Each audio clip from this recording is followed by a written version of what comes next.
তাদের এই কাপড় তুলি কি করবো বলছিলে দুঃখের কথা বলছিলে তারা জানি আমি সেই আশা রাখবো সবার কাছে এবং আমার এখানে এলাকাবাসী সবাই আছে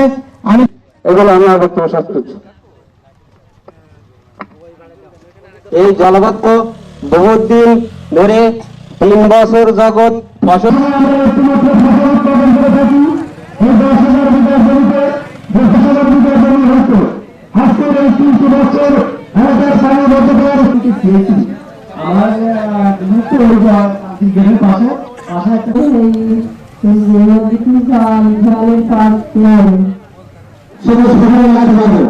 এবং আমি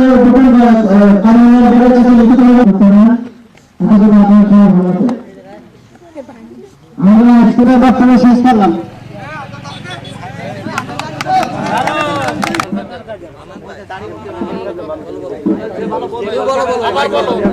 জনগণের খুব দুর্বল অবস্থা,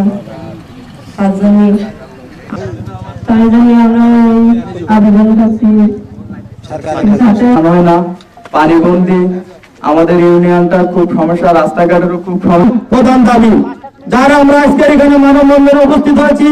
আমাদের